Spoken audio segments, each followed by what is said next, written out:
Peace, this is Latan Thomas, and you're listening to WPFW Washington, your station for jazz and justice.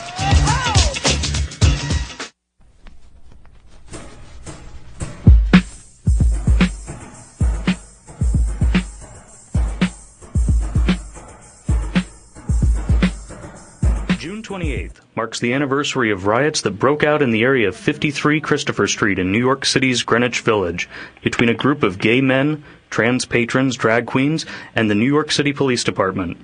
Today, we'll look back at that legacy of the Stonewall riots and the legacy of those events 49 years ago this week.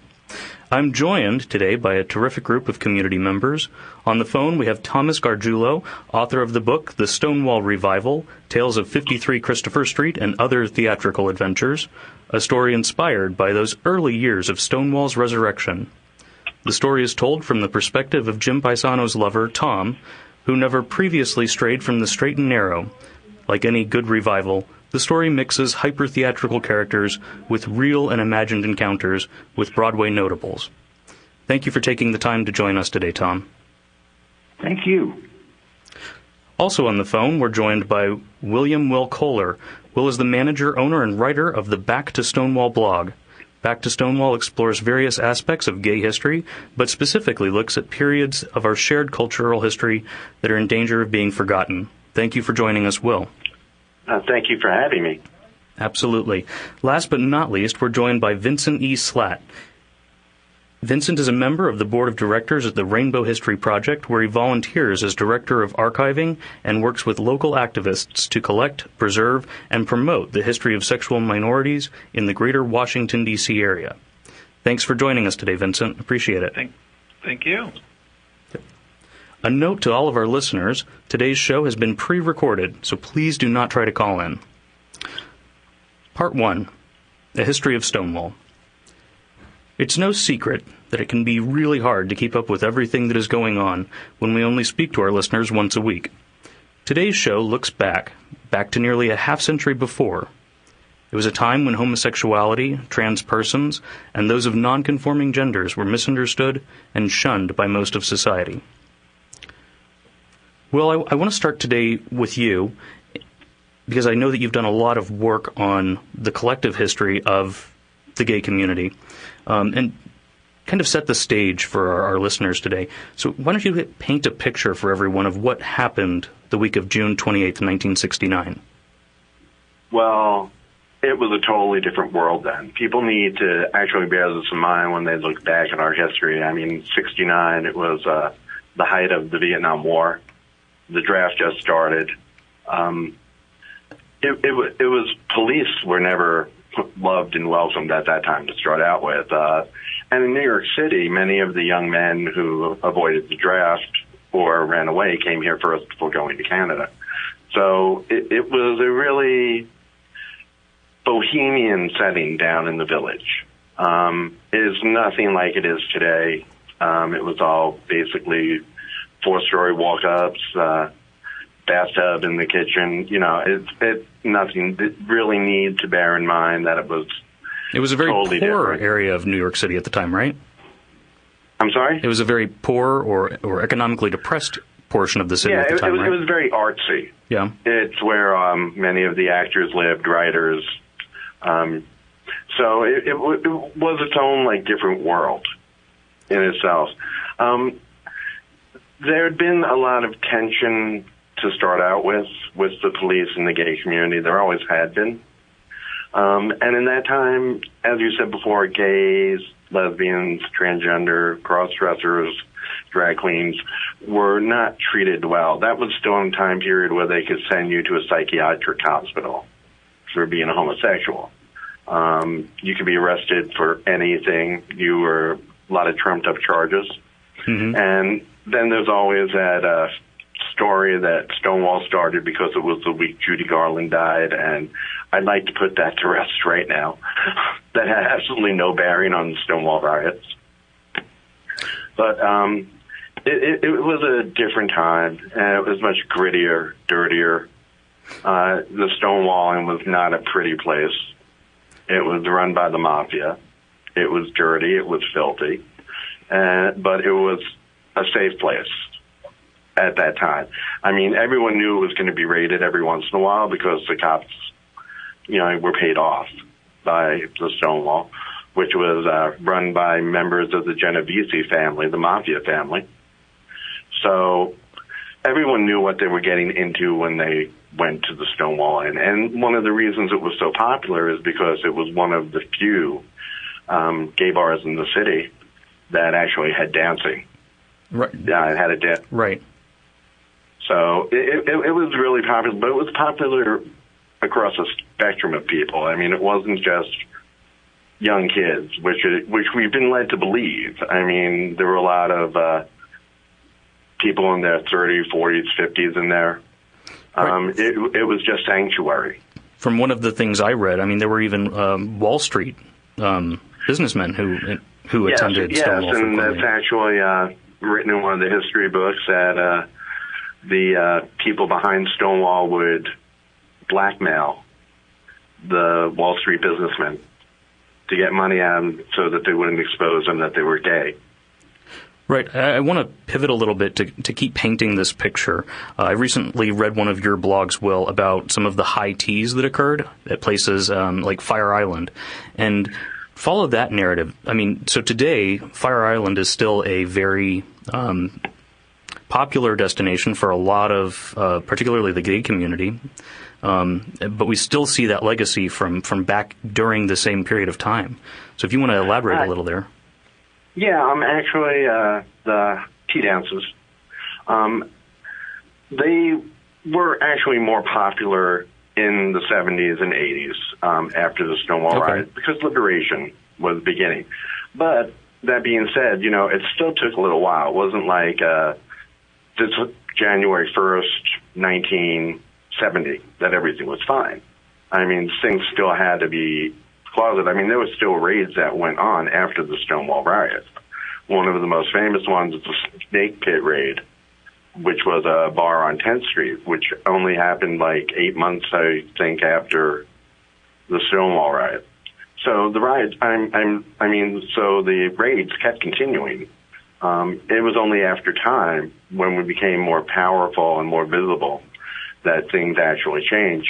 Now, the tea dances in Fire Island at that time was funny because no one could dance at a tea dance until a man and woman danced together. And you couldn't touch each other. You could only stand across from each other and sway. But, as the years progressed and as our liberation progressed, the teas took on a totally different aspect. They were high disco, Sunday afternoon, after like a rough night of being out on Saturday night. And we're talking about the mid to late 70s here. Right. Thousands of men just on the dance floor running through Fire Island. It was again, totally different than it is today. Now it's much more toned down. But the tea dances still continue, just not as raunchy and rambunctious as they used to be. Right. And for our listeners, one of the things I think you pointed out in your blog was that we still see that same style of dancing that became popular because touching was prohibited amongst same-sex couples. And so yes, front to front, not touching dancing became kind of the norm for a lot of the club scene. So yes, most definitely. And it was that way. It was even that way back at the Stonewall Inn. The dancing was one of the things they really had to be careful of, which is why they paid off the police. And when the police would come and they would know in advance, they would flash on the lights so everyone would break up. Male to male, female to female. They would break up. They would either go to opposite sex couples or just stop dancing. It was a very scary world, and people lived in fear. Their lives could be ruined. They could lose their families. They could be institutionalized if they were ever found out. Cross-dressers had it horrible. They had it the worst. Drag queens, while there were drag queens back then, they weren't as draggy as they are today. They weren't a pronounced drag queen at that point. I mean, there was still a lot of, from what I've read, we did not have such defined categories of, say, transgender person or cross-dresser or drag queen. Is that? No, we didn't. At that time in the 60s, there was only one, well-known transgender person, and that was Renee Richards, and she was one of the first. And she didn't have her surgery until 1965. So the lines were blurred all over the place. It was really just, I don't want to get in trouble, but really at that time it was just like gay, lesbian, drag queen. Right. There wasn't as much awareness, we'll say, across the spectrum of human sexuality or gender. And even the drag back then wasn't full drag. It was maybe one or two articles of clothing, because at that time, say a man wore less than two articles of men's clothing, they would get arrested. Yeah. So it was really Candlestein, and the Village was the only bastion where the community and the people who lived there being artists were so tolerant of it. Another misconception about the Stonewall riots is that it was like a group of 20 to 30 people. It was hundreds of people over 4 nights, and many of them were straight. We had a lot of straight allies out there fighting too. So that's a great picture, and I thank you for painting that for our listeners, Will. I want to turn to Vincent. Vincent, you've spent a lot of time listening to gay radio shows that aired during the same period, roughly, as well as a lot of research into what has kind of led to the Stonewall moment. I wonder if you could expand for our listeners what the mood was like for the LGBTQ community in the couple of years before and then immediately after what happened at Stonewall. Absolutely. Thanks for pulling me in. I wanted to set out by saying that Stonewall didn't happen overnight, and it was a spark that ignited, but we also have to recognize that many activists had worked, very hard in the years leading up to that to kind of lay out the kindle that allowed things to really erupt. Back in the 50s, there were some of our first LGBTQ rights groups were founded, especially the Mattachine Society and the Daughters of Bilitis, which was a lesbian group that had a very famous journal called The Ladder. Some of those activists, there were only a few hundred at the time. Barbara Giddings, a librarian from Philadelphia, and Frank Kameny, who had been a government astronomer here in D.C., had been part of the Mattachine Society. And they opened branches in their own cities, respectively, Philly and D.C. And up until 1965, there had only been a few kind of direct protest actions about LGBTQ rights, specifically about an event. So Fidel Castro was clamping down on the gays and lesbians of Cuba. There was a march, and there was a small rally, things like that. But in 1965, they decided to try something new, and that was what they called the annual reminders. And starting on the 4th of July, which is Independence Day, they would meet in Philadelphia at the Liberty Bell, and they would march as a reminder that the promises of the Declaration of Independence have not yet been met. And this is the same place where the suffragettes had marched. It's the same place where the abolitionists had marched. And so these LGBT pioneers had really tied our civil rights struggle and the demand for equality to these other two major civil rights movements in our country. So they met each year there, 65, 66, 67, 68, okay? Even during all of these things with MLK being killed and RFK being shot, both in 1968. When 1969 came around and the Stonewall riots happened, just about a week later, they did the 5th annual reminder there in Philadelphia. And they really coalesced around the idea that they saw the Stonewall riots as kind of the Boston Tea Party of our civil rights movement. Not the first event, but a major, major event had just occurred to ignite public opinion across the country. By that time, certain countries like West Germany had already repealed their sodomy laws and legalized same-sex relations, sexual relations, not necessarily marriage, because that comes much later, but they had started decriminalizing these things. And so it was a much larger cry for legal recognition. And so when the Stonewall riots happened in '69, and then that 5th annual reminder a week later, then they decided that what we were going to need is to commemorate the Stonewall riots. And that's how they shifted their attention from having another annual reminder in Philadelphia to rather having a commemorative march in New York and commemorating what happened on Christopher Street that day and calling it Christopher Street Liberation. And it's those marches that started from 1970 from which we get today Pride and the Pride March.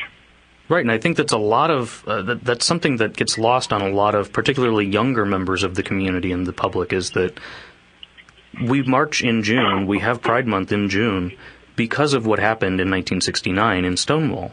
So I think that's a great point, and I thank you for bringing that in here, Vincent. Anything else that you'd like to speak to as to what was going on in the community at that time?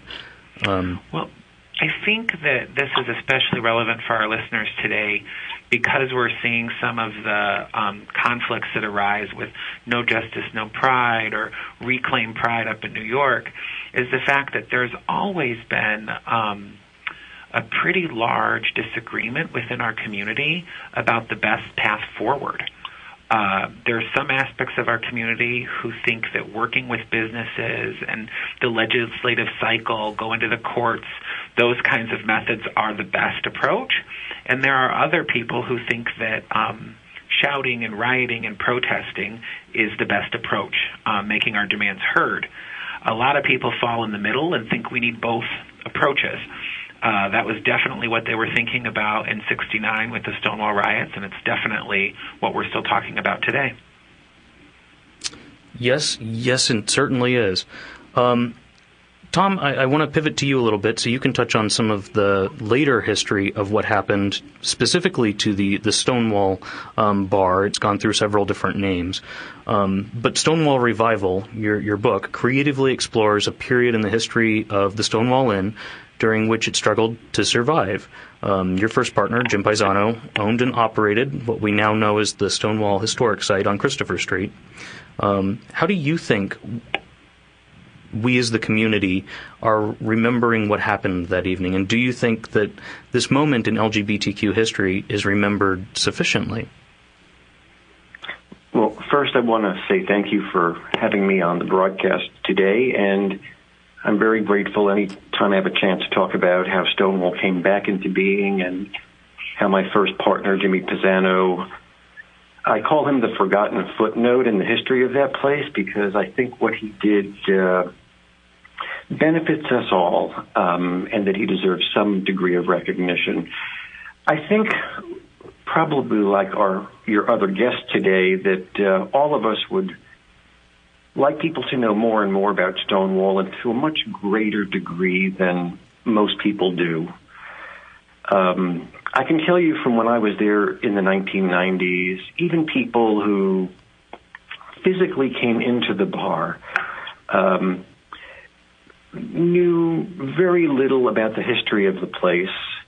And it's a bit sad at times because it's such a rich history, and when you hear about it, it's so remarkable hearing about what people did in face of great obstacles and with great risk.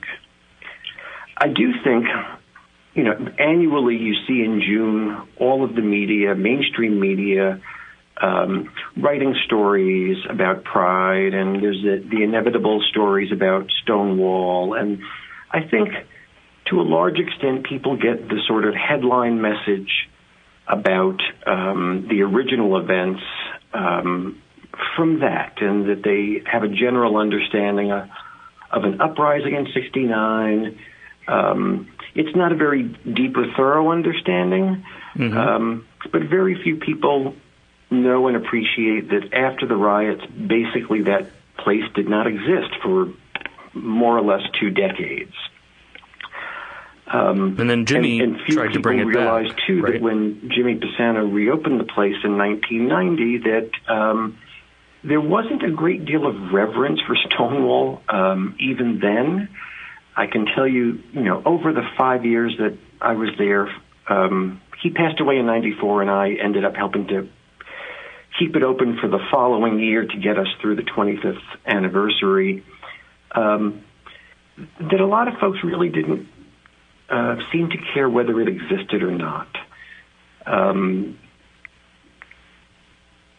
There's a couple of stories I could even tell you that would be, I think, even shocking. The folks who were running the 25th anniversary events in '94 had come into the bar, and I met with them, and it was shortly after Jimmy had died, and the place was in a financial disaster, and it was literally on the verge of closing, and all of us who work there and some of the loyal customers were all hoping that the 25th anniversary would be the thing that would make things right, that would bring the kind of attention and reverence to that place and cause more people to want to learn about the history in a greater degree than people generally knew. But even then, the folks who were running the Pride Parade that year, the Stonewall 25 organization, the only thing they were concerned about, frankly, was that we were selling T-shirts with the words Stonewall 25 on them. They weren't looking to see whether the bar could participate in some of the festivities that year or host some of the activities that were going on, because it was a huge undertaking taking place across the entire city.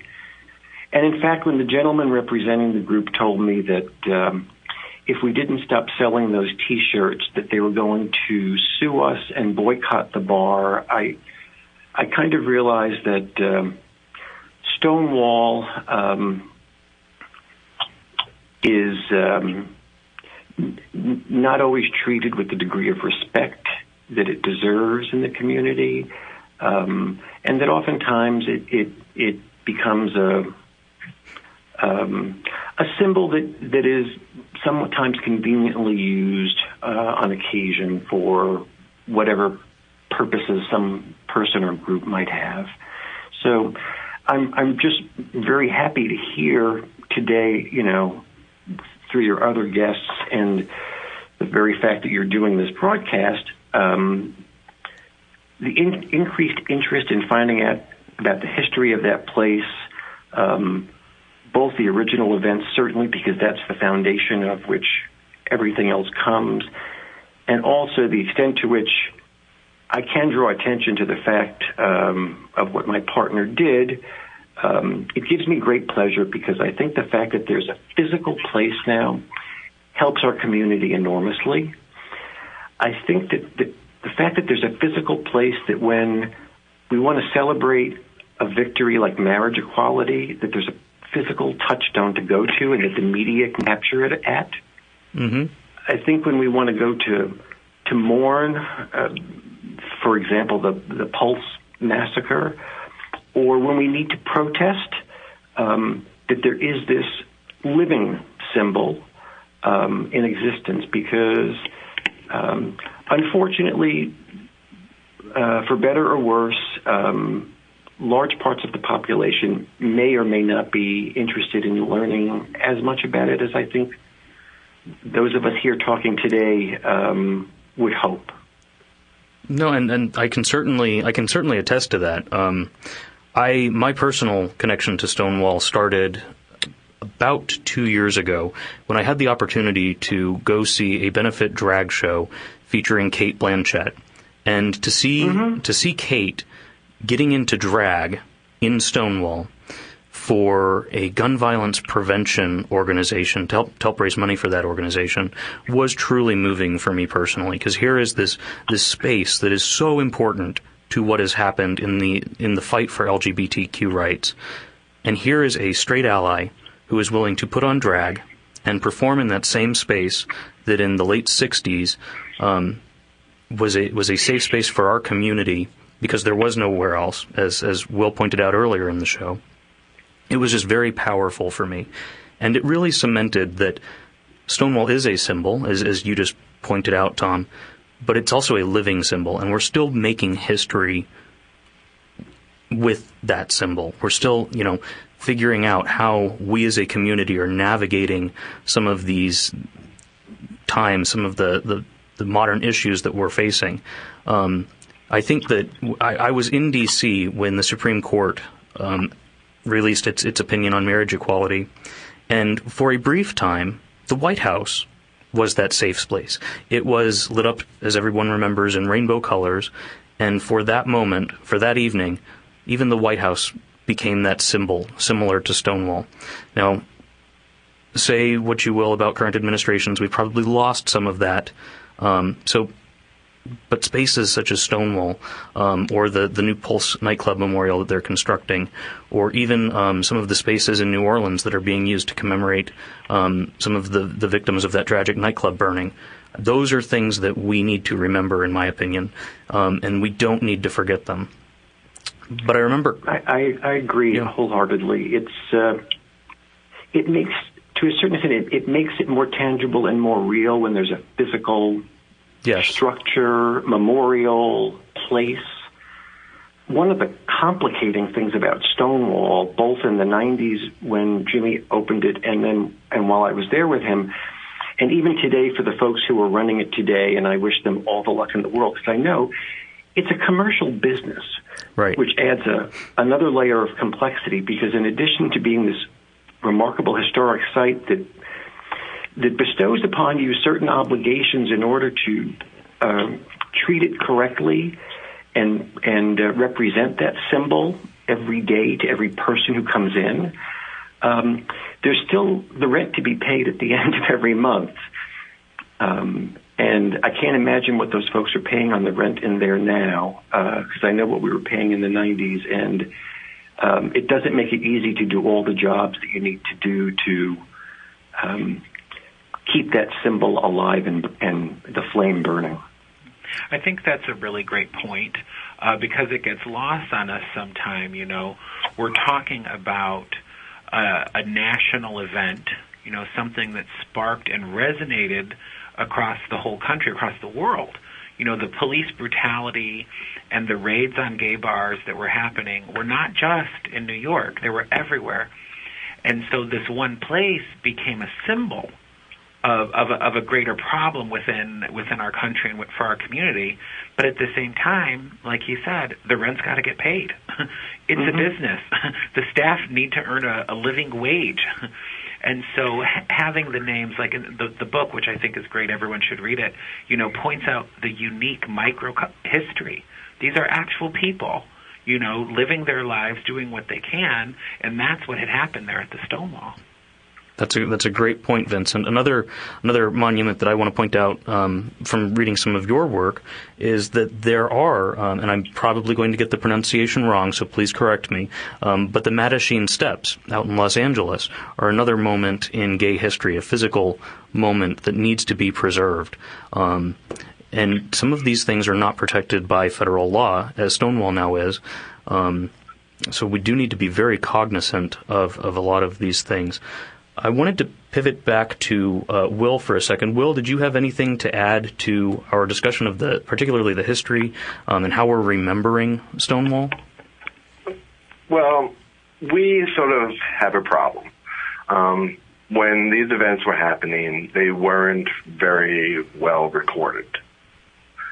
So much gay history, LGBT history was just never written down, mostly because at the time, there were no papers. There were no magazines that would write about it. There were no blogs before the Internet. And no one really took the time to write down these events. So we go into the 70s and 80s, and still, while we still are getting better at our liberation, we're still at the point in our life where pictures aren't taken in gay bars because someone can be recognized. And the commercial papers and magazines that come out, while we're doing a good job in the 80s and 90s, especially during the plague years, like the Native, the Blade, the SF Bay Windows, the Chronicle. Things started to get better documented then. But now getting back to now, we're hitting this other point where we're so mainstream. There's a lot of fluff being written, but back then, no one put it down. So a lot of it is almost like folklore, and a lot of it can be made mistakes. Two books. We have Duberman and Carter, who wrote about Stonewall. Duberman believes that Rivera and Johnson was there. Carter believes Rivera and Johnson was not there. There really is no proof. It was a melee. You know, it happened spontaneously. Hundreds of people were involved. People can't really place anyone there. I mean, there are very few that could actually be placed there. Stonewall veterans couldn't place Sylvia Rivera there. Right. You know, the only person who could place Sylvia Rivera there was Sylvia Rivera, and that wasn't until 1986 in an interview. Marsha Johnson had even said at one point that she had gotten Sylvia and brought her down to the riots after it began.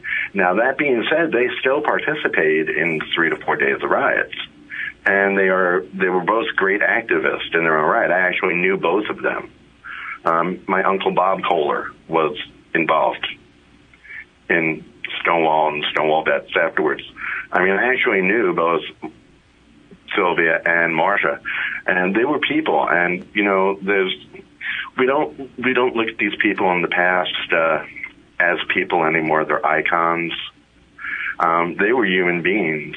They had their ups, they had their downs, and with all these stories being passed word to mouth for so many years, you know, it was like playing the game of telephone where you tell one person the beginning, and then by the time it gets to the end, it's changed.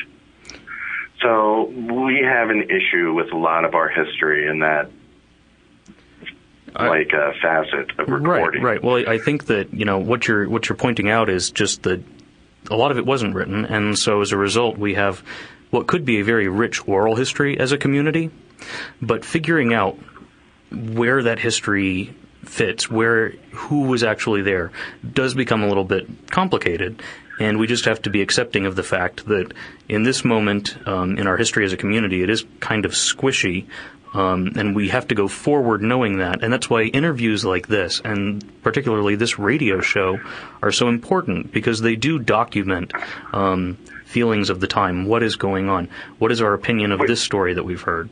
Go ahead. And that also, I mean, I was at the New York City Pride Parade, and the Stonewall veterans were walking, and there are just so few of them left. I mean, they're all up there in age now. I mean, they're really just, I'm surprised people aren't taking oral histories. I mean, that books are not being written. I mean, the definitive book of the whole Stonewall riots by the people that lived it, not by people who say they lived it. Right. Well, and that's one of the things that I would add is very difficult about our history.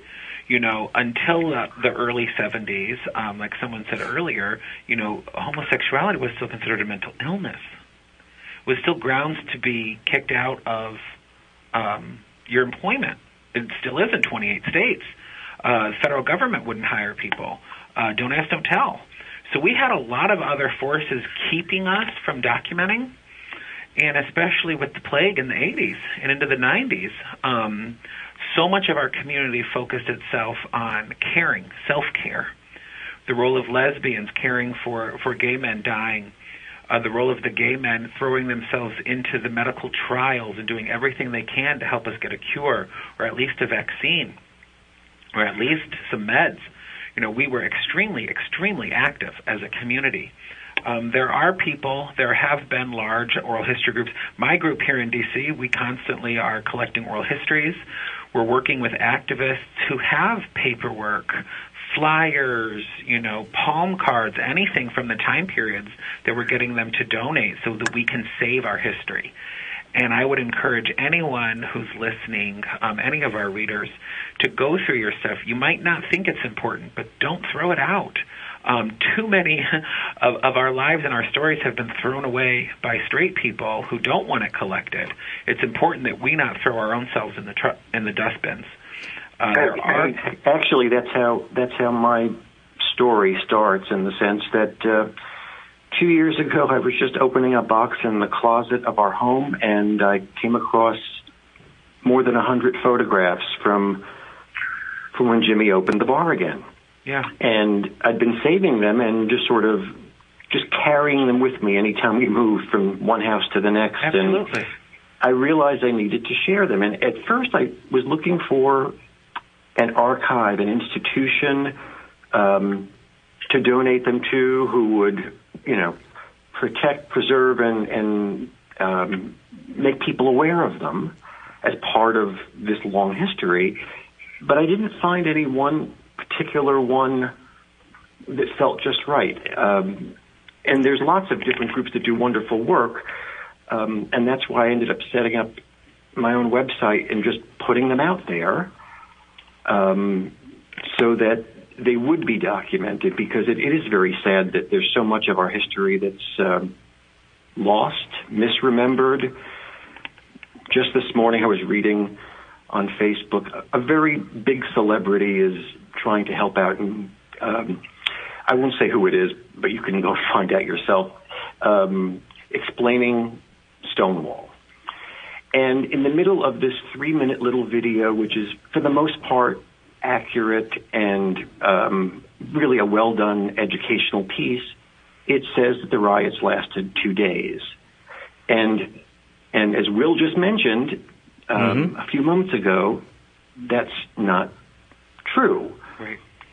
And I looked at it, I thought, gosh, it's unfortunate that it's not accurate. Does it spoil the whole message and what they're doing? Probably not. It would be wonderful if there was a sort of definitive, singular historical record. But unfortunately, we're not in that place. Absolutely. Oh, my. I do have to... That's a hint at who the video is from. Yeah, I do have to take a quick break here. Another thing I wanted to add, though, when we were talking about the plague and history being lost, we lost a whole generation of gay men who were bearers of that earlier history. Absolutely. Yeah, absolutely. And when they left us, relatives, friends threw everything out. Right. Some things got donated. I mean, like the Vito Russo Library at the center, I believe it's still at the center. They have a lot of material. Unfortunately, they're too lazy to scan it, so it's not online. So you really have to go there to see it. Same thing with the New York Public Library. They have tons of material, but it's not readily accessible unless you go to them to see it. Right. I mean, I have to say my archive is the same way. Scanning is extremely expensive, extremely difficult, and we're an all-volunteer group. We're a 501c3, and so we take donations of materials, but also financial. I would say, too, there is a Stonewall National Museum and Archives located down in Fort Lauderdale. They're also constantly collecting material. That might be a great home for the box of photos. I think it's great that you saved that legacy all these years. And now, you've put it online and you've shared it, and now a permanent home might be the next step, whenever it feels right for you and your family. With the problems with collecting and getting it online is we've got way too much work and way too few hands. And that's what I see with Stonewall and its legacy, is that it really erupted in our community, and we still have to collect the things so that we can get the facts right, so that we can figure out who did what when. But also, living our lives is a legacy of Stonewall. Well, actually, that's why I started the website blog, because there was just so little of it online. I mean, I am not Towel Road. I am not Joe My God. I am not Queerity, and I am not plugging them. But, You're better than them. I love you. I love your blog. I mean, I don't make any money off my site. I mean, there are no ads. I just put down what I remember, what I can find, what I can research, because it's labor of love just to put it out there. So, it lives on, and that maybe people will learn something along the way. Right, so I do have to take a quick pause there and put in a programming note. If you're just joining us, this is Inside Out Radio on WPFW 89.3 FM. We come to you live every Tuesday from 2 to 3 p.m. For this week's show, we're exploring the legacy of the Stonewall riots 49 years later. I'm joined on the phone by Tom Garguilo, author of The Stonewall Revival, Tales of 53 Christopher Street and Other Theatrical Adventures, Will Kohler, owner and operator of the Back to Stonewall blog, and Vincent Slatt of the Rainbow History Project. Just a quick note to our listeners, today's show has been pre-recorded. You can join collective host Catherine Boxhill next Tuesday, live at 2 p.m. Eastern. We're going to move a little bit down the line here, gentlemen, and switch to part 2 of today's show, which is the legacy of Stonewall. We were kind of getting into that a little bit before. But I know around D.C. we have a lot of references to Stonewall. There is a local rowing team, DC Strokes. One of their boats is named Stonewall. We have, of course, the Stonewall Sports League, which is a great intramural activity for the LGBTQ community. But is there a deeper legacy of Stonewall that we need to carry forward? I cut you off, Will, so I'll start with you. What's the deeper legacy that we need to go forward with? Well, I actually had this out with some people over the weekend.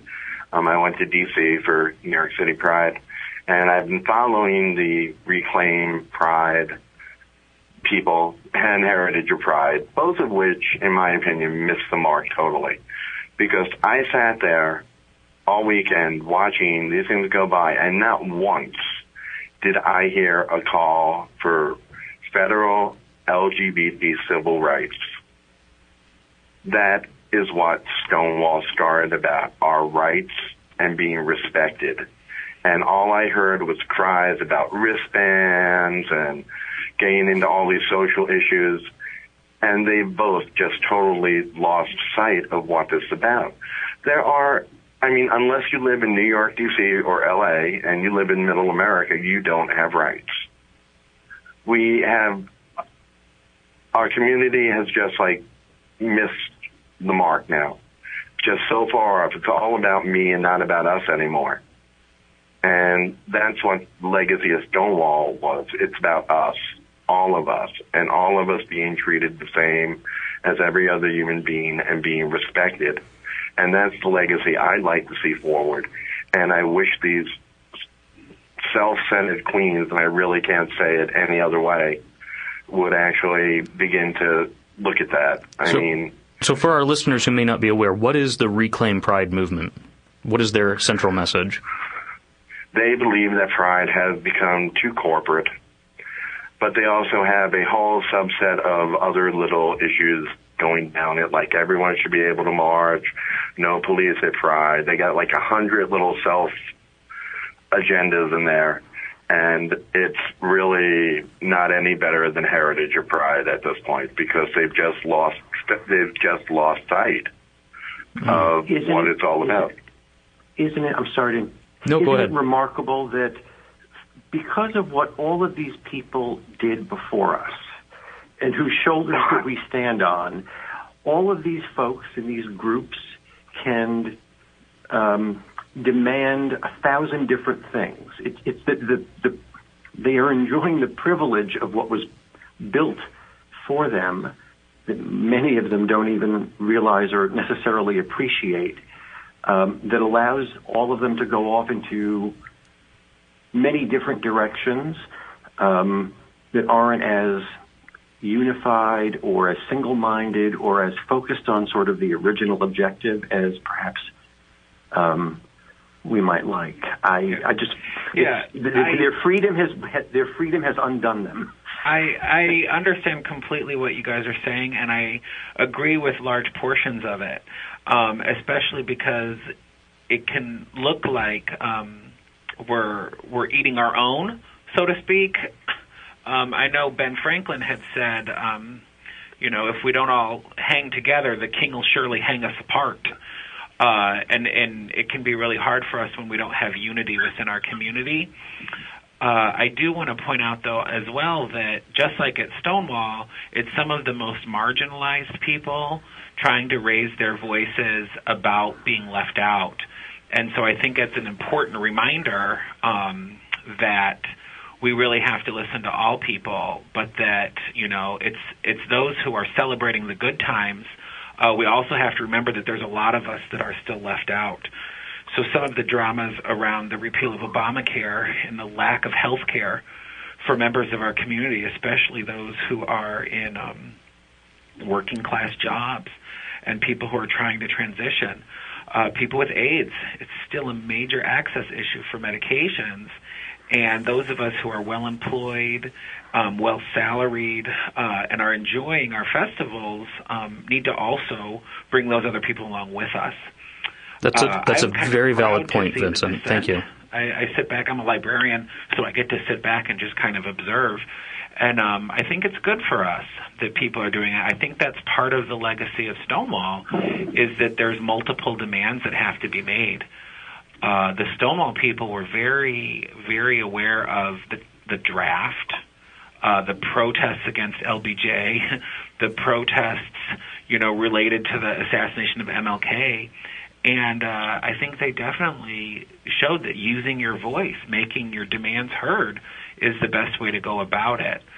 I do have to agree that a lack of federal protections I see as our number one problem right now in our community. Sitting here in Washington, D.C., and knowing that we don't have federal protections is really difficult for me and for many other people in our community. I'm sorry, one of you wanted to weigh in on that one? Was that you, Tom, or Will? I'm just an old guy. I'm pretty single-minded, and, I believe if you take care of the big thing, the little ones will fall. Not that the personal issues are little, but, the one major fight has always been for us to be equal in the eyes of the law.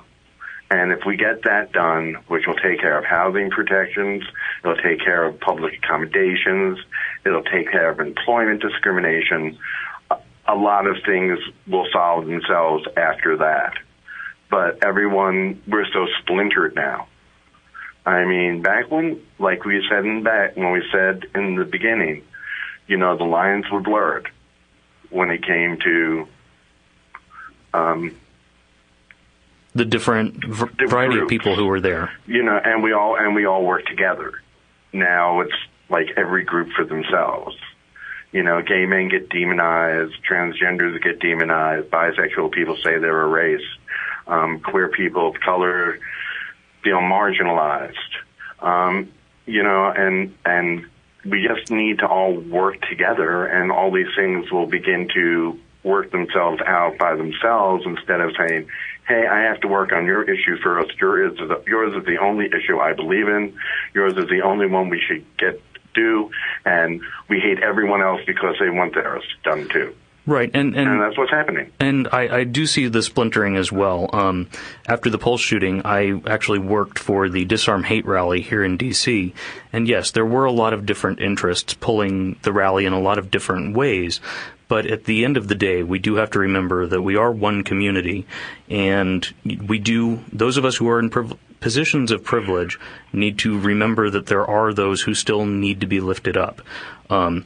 Transgender women of color are some of they have disproportionate acts of violence perpetuated on them on a daily basis, and that's something that we need to remember.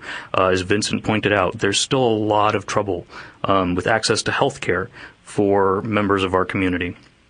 And for our listeners, I'm going to give the show a free plug here and say that last October we had a panel of experts on who walked you through the healthcare enrollment process, particularly for those who live in D.C. That's a great resource if you need to go back and listen to some of the tips and pointers that they provide for enrolling or finding healthcare.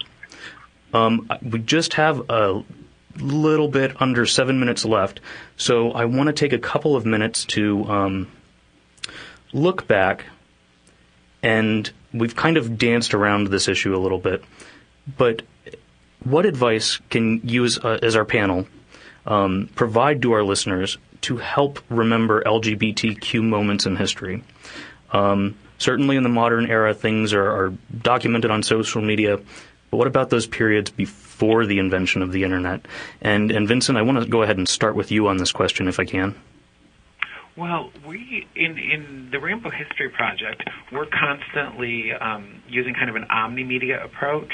We're receiving new collections from activists. We're doing oral histories, but we're also doing public panels that are free to the public, and anyone could come and listen to. We'll get matriarchs up there or elders and get them just talking and telling the story.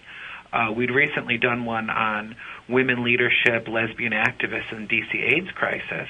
It was going so well that the library we were meeting in had to kick us out because they were closing the doors already, and we were still talking and listening to these women and what they did for us 30, 40 years ago. And so doing events, doing public panels, I think is important. Reading, writing, doing anything we can to preserve our stories. We're now launching in the Internet Archive, which is a nonprofit online, a radio channel where we'll be uploading 300 hours of LGBT radio from the 70s. We're going to be putting all of our modern oral histories, LGBT television shows, anything we can collect and digitize, we want to put online and preserve it. So I would tell any of the listeners, please find a group, get involved. If nothing else, get to your public library and help them collect, help them get involved. Right, and for residents in D.C., of course, we have the granddaddy of all public archives, and that is the Library of Congress. They do have some collections out there online. Vincent, you can speak to it more than I can, but that is another resource that we have available. Yeah, we should be making use of. And they have one of the lesbians who is active in the annual reminders. She had donated her films from those first protests in the 60s. And the Library of Congress has digitized them, preserved them, and put them on their website. And so it becomes part of our national heritage. Mm-hmm.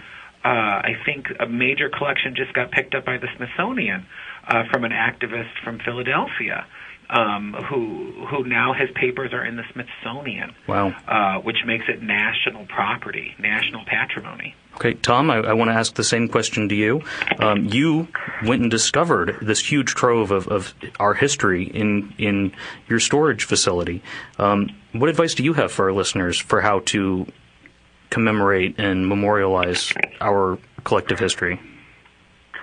Well, I'm not a historian or an archivist or any of those things, and so I just I shared the pictures on a website, and I put as much information as I thought was necessary there. And then one of the things I've discovered that gives me great hope is I started the Facebook page to allow other people to contribute their recollections of that period of time, their photos, and people, 3,000 people have joined since 3 months ago. And I'm so heartened when people add things to it and identify people in the pictures whose names I had forgotten, because it shows me that if you put things out into the world, there are good people with good intentions and information that can contribute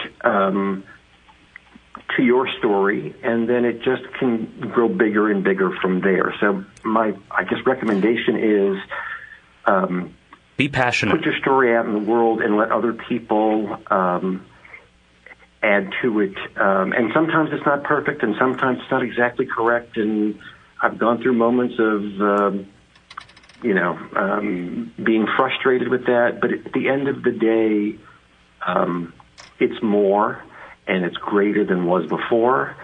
As Tony Kushner said, the world spins forward, so just keep pushing it forward. Good points. Will, I'm going to give the last minute of the show to you. What advice do you have to our listeners for remembering our shared collective history? Well, first, go to my website, back to Stonewall.com. But also, read, search the Internet, find something that interests you and look deeper into it. And don't take movies and TV shows as verbatim, because mostly they're not. There has never been a good adaptation of the movie Stonewall. Even Pose, which is on TV now, is not really all that historically correct. So you really have to look at things for yourself. sit down and look up today in gay history and read about it. Great point. And you'll be surprised at the things you learn.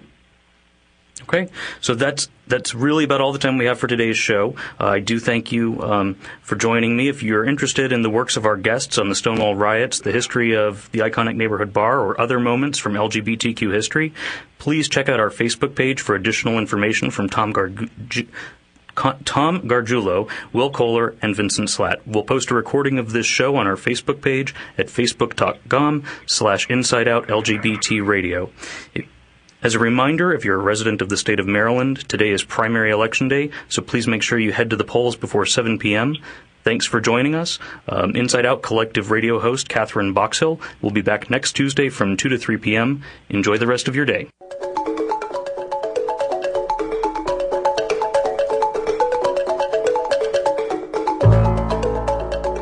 This is WPFW News. I'm Askia Muhammad. Here are some headlines. Maryland voters are choosing candidates today for all 188 state legislative seats, governor, and members of Congress. The Democratic primary for governor is one of the major races. Polls show former NAACP President Ben Jealous and Prince George's County Executive Rushern Baker in a tight race in a crowded primary. Republican Governor Larry Hogan is unchallenged for his party's nomination. Voters are picking nominees to run for the state's 8 U.S. House seats, and U.S. Senator Ben Cardin is running for re-election against a field of candidates, including Chelsea Manning, the transgender rights activist convicted of leaking U.S. government secrets to WikiLeaks. The polls close at 8 p.m. But about 80,000 Maryland voters were not properly registered to vote in today's primary election. Officials announced yesterday. No one will be barred from voting due to the error, officials said, but voters who weren't properly registered will need to cast a provisional ballot at the polling place associated with their current residence. Provisional ballots won't be counted until July the 5th. The Supreme Court has upheld President Donald Trump's ban on travel from several mostly Muslim countries, rejecting a challenge that it discriminated against Muslims or exceeded his authority. The 5-4 decision is the court's first substantive ruling on Trump's administration policy. Chief Justice John Roberts wrote the majority opinion, joined by his 4 conservative colleagues.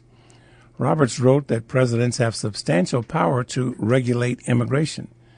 Trump expressed his glee. He tweeted, "Wow." He said, "I guess this is the final word." The president threatened today that Harley-Davidson will be taxed like never before if the motorcycle maker moves production overseas. He claimed that the iconic U.S. company was using increased trade tensions as an excuse to justify planned changes in manufacturing. A Harley-Davidson should never be built in another country, never. If they move, watch. It will be the beginning of the end, Trump said in a tweet. Trump has attacked California Democratic Congressmember Maxine Waters on Twitter, calling her an extraordinarily low IQ person, and ending his tweet with a threat, "Be careful what you wish for, Max." Trump's attack comes after Congressmember Waters encouraged people to continue protesting members of the Trump administration in public. A number of Trump top officials have faced public protests in recent days, including Homeland Security Secretary Kirstjen Nielsen, Press Secretary Sarah Huckabee Sanders, and Vice President Mike Pence. D.C. police are facing accusations that cops staged a search outside of a barbershop in order to conduct a stop and frisk.